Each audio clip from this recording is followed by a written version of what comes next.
It's a question of pulling it together and targeting it. Let me also indicate here one of the lessons of our debt restructuring that is applicable to poverty reduction, to climate change, is the issue around speed at which we do things. G20 framework, when we took office 21 months ago, this discussion was already in train. Now we've been in office 21 months. Yes, we're very pleased that it happened yesterday. But for the countries that are coming after us, there's need to expedite the processes. Just that, whether it's, if you like, energy transition, as Senegal is involved in that, we must just be conscious of time. Every day we don't deliver these things that are within our control, we are basically increasing the cost and the damage gets compounded.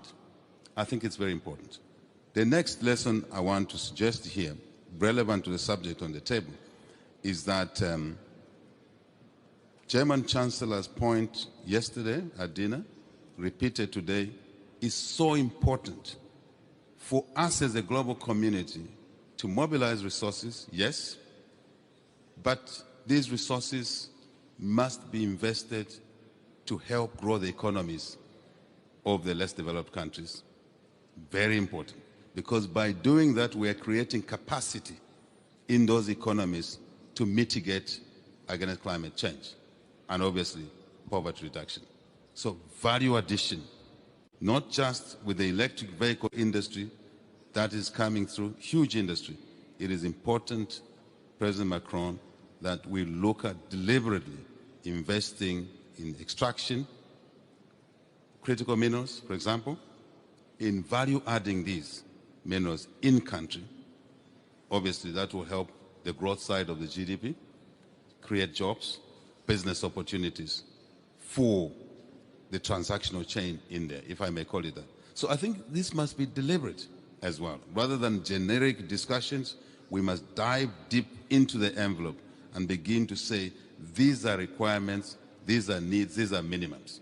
And it will mutually benefit, as somebody said yesterday, not to polarize the conversation, the North and the South. It will definitely, if it's structured properly, benefit the North, the South. And that's not the debate we must be engaging in, but mutuality for greater good, for a safe world, for a world that we can pass on to the next generation in a responsible manner. Lastly, I simply want to indicate that I like the spirit of partnership that I hear. I like what I hear from leaders, all of you who have spoken. I think that's the way it should be. But the thing is now to pull all these in one basket, draw an action plan, which is time-bound, and we get a job done.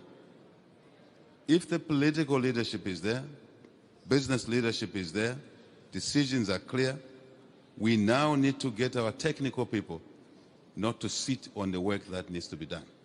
So supervision, monitoring is important. Lastly, and this is the last one really, I want to thank what I hear from the Chinese Premier, what I hear from Secretary Yellen, and indeed all the leaders that have spoken on the issue of conflict.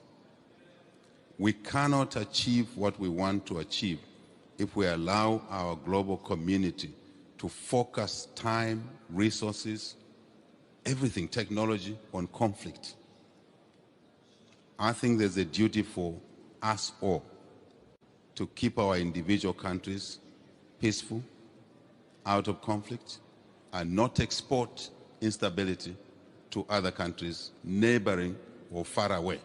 As we now know, instability anywhere is instability everywhere.